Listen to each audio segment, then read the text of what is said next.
Tout de suite, la maison de Christian avec Christian Pesset. Bonjour, bienvenue dans la maison de Christian, ce nouvel épisode, la maison de Christian qui est la seule émission parlant uniquement de la maison, de sa rénovation, de son équipement, de son aménagement.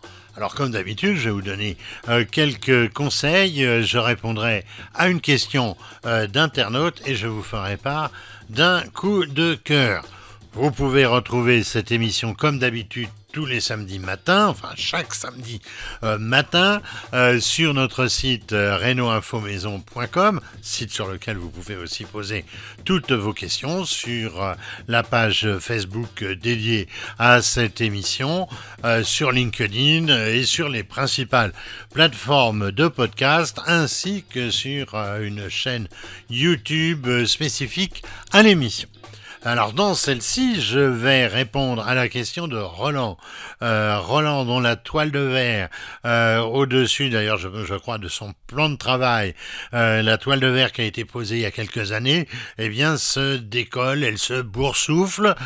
Il me demande pourquoi et avec quoi on pourrait recouvrir cette toile de verre boursouflante, si j'ose dire.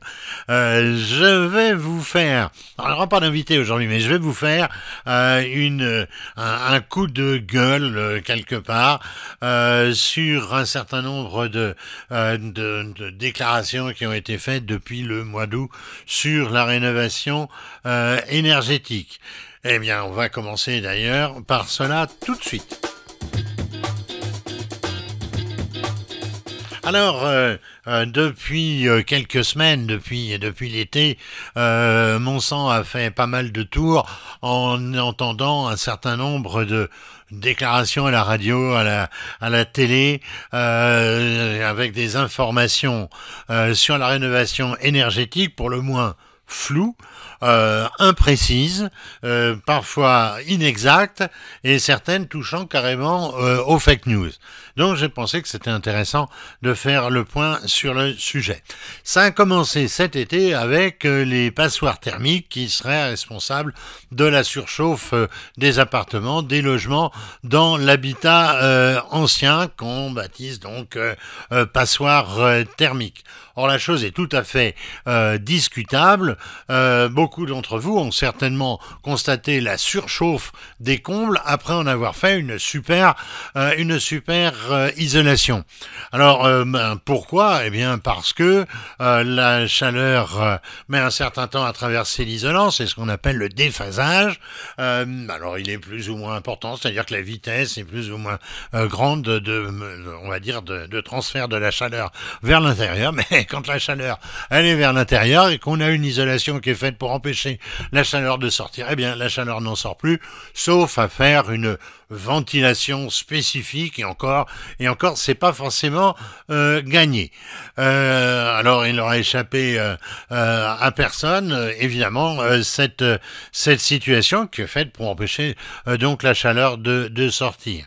Alors les passoires thermiques, eh bien elles sont pas plus touchées, et même peut-être un peu moins, on pourrait presque dire, parce que s'il fait frais à l'extérieur, eh bien le transfert, le déphasage va se faire plus rapidement. Donc vous voyez, c'est pas du tout le fait qu'une maison soit mal isolée qui fait qu'elle soit en surchauffe l'été.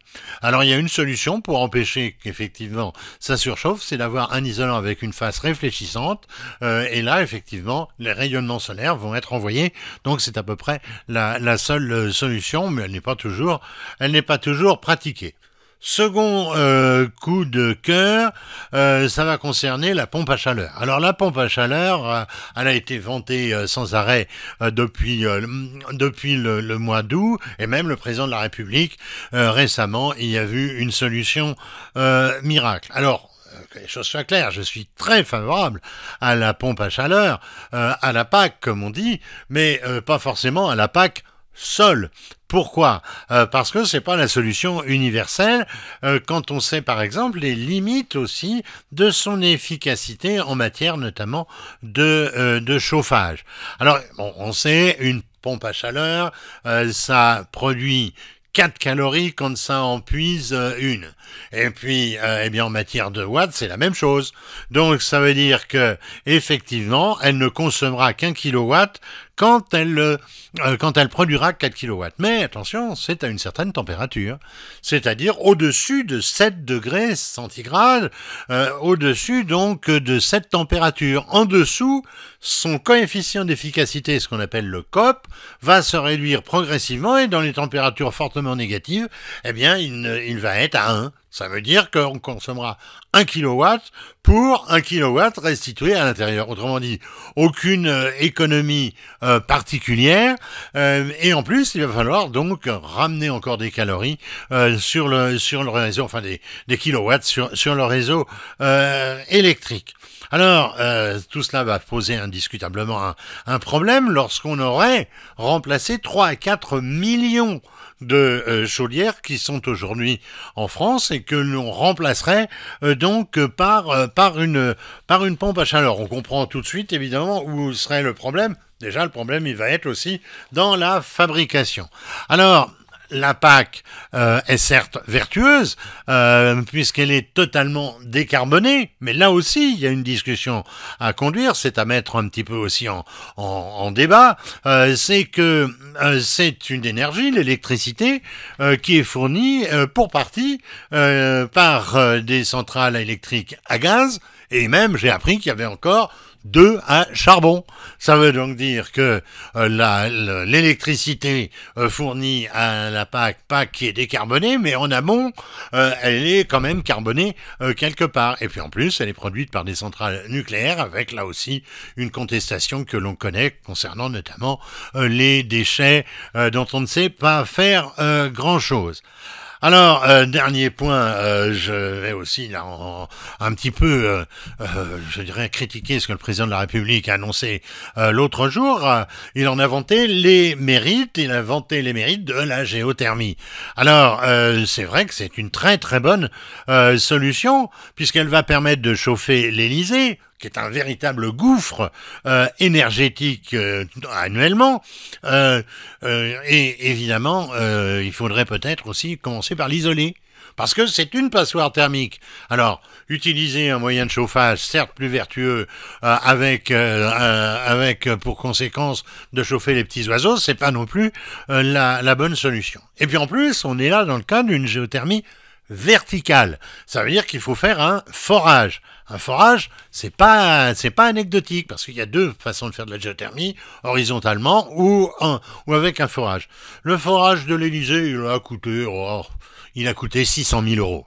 600 000 euros rien que pour le forage, puisqu'il a fallu percer à 64 mètres de profondeur, et on sait que les pompes à chaleur, puisqu'il y en a 4 du coup pour chauffer l'Élysée, eh bien les pompes à chaleur, elles ont coûté 4 millions, 1 million chacune, donc on voit bien que c'est peut-être pas la solution absolument idéale. Alors, moi je pense que le président a très mal choisi son exemple, vraiment très mal, parce que il aurait pu avoir un conseiller, mais à condition de les écouter peut-être aussi, il y a un conseiller qui aurait peut-être pu lui suggérer un raccordement au réseau de chaleur. Je reviendrai un jour sur les réseaux de chaleur, j'en ai déjà parlé et il y a une fiche sur le sujet sur reno-info-maison.com.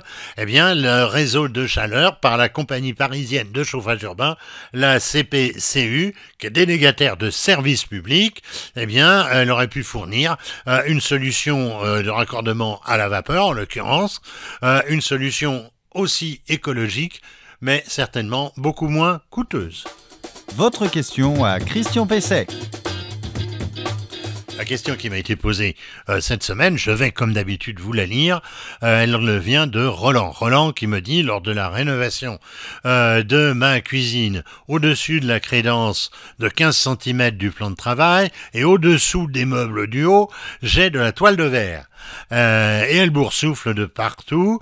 Comment recouvrir cette surface, sachant que la toile de verre est très fine et a été mal posée? Alors, d'après la description que m'en fait Roland, c'est pas de la toile de verre, c'est du voile de verre. C'est à peu près la même chose, mais c'est beaucoup plus mince et ça masque beaucoup moins aussi les défauts du support. Alors, quand la voile ou la toile de verre gondole, eh bien, c'est souvent à cause d'une humidification du support.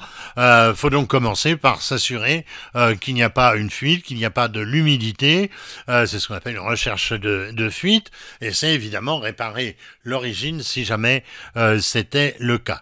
Alors, le fait que le produit gondole, eh bien, c'est évidemment qu'il se décolle, hein, tout simplement.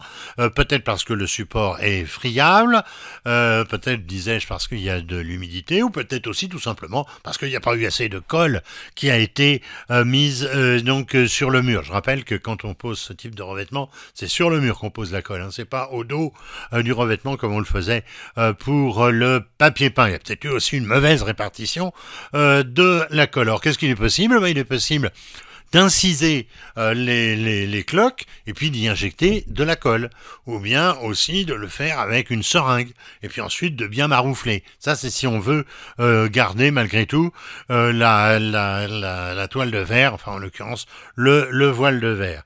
Alors une chose est certaine, c'est qu'ensuite c'est très difficile de toute façon, bien collé ou mal collé, c'est extrêmement difficile d'arracher la toile de verre ou le voile de verre sans abîmer le mur, sans arracher en même temps l'enduit.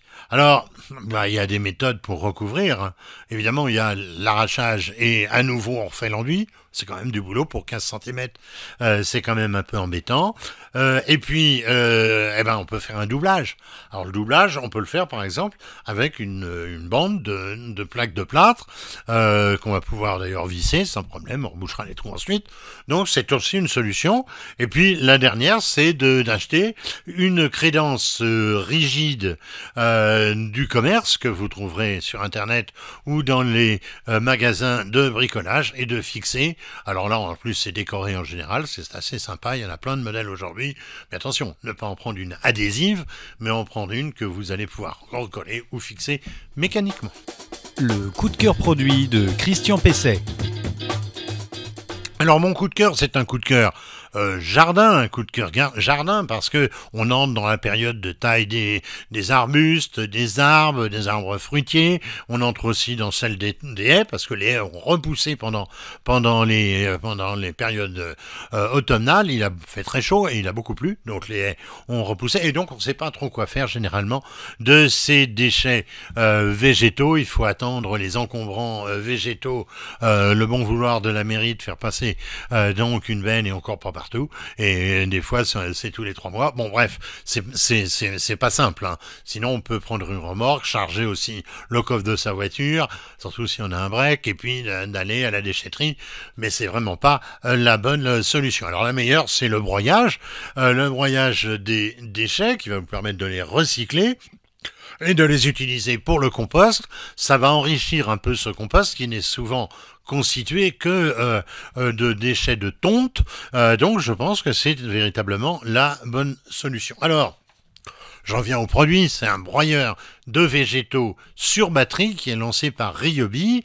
Alors ça, pour broyer des branches, il faut évidemment un modèle puissant, une batterie. Alors il y a une batterie de 36 volts, batterie au lithium, évidemment 5 ampères, qui va alimenter un puissant moteur qui est sans charbon. C'est ce qui est aujourd'hui le plus moderne, et ça permet le broyage de branches jusqu'à 40 mm, 4 cm de diamètre. C'est quand même pas mal, avec un débit de 230 kg de déchets à l'heure. C'est également aussi quand même assez important. Alors l'autonomie, elle est d'environ 3 heures. C'est pas mal, on va pas broyer des branches généralement pendant 3 heures, mais ça peut quand même arriver. L'appareil est à 2 vitesses en fonction de la taille des branchages qu'on a à broyer. Il est à inversion de sens, s'il y a un blocage accidentel de la machine. Le bac de ramassage est de 55 litres. Alors ce qui est intéressant, c'est qu'on peut le déplacer dans le jardin sans avoir un fil à la patte avec la rallonge, et même très loin, dans un lieu où on n'a pas l'alimentation électrique, donc on va pouvoir transporter à peu près partout.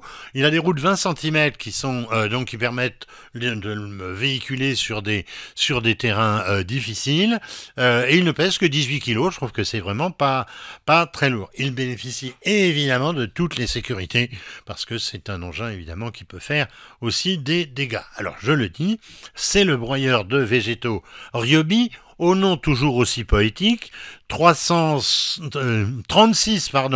SHX40-0, enfin bon, vous trouverez ça assez facilement, dans les jardineries, dans les magasins de bricolage et évidemment sur le net. Le prix annoncé avec humour par le fabricant, c'est 459,99 € TTC. Alors, eh bien, voilà, la maison de Christian de cette semaine, ça touche à sa fin. Je vous rappelle que vous pouvez la retrouver sur un certain nombre de supports, reno-info-maison.com, notre site que je vous recommande vivement avec 1700 fiches d'informations et beaucoup de conseils pratiques. Sur les principales plateformes de podcast, sur LinkedIn, plateforme un peu plus professionnelle, sur notre chaîne YouTube La Maison de Christian et sur la page Facebook de l'émission. Je vous dis, travaillez bien, faites appel à des artisans pour tout ce que vous ne pouvez pas faire par vous-même. Il faut faire attention à ne pas se lancer dans des travaux inutiles parce que vous devriez les faire refaire. Et je vous dis donc à la semaine prochaine.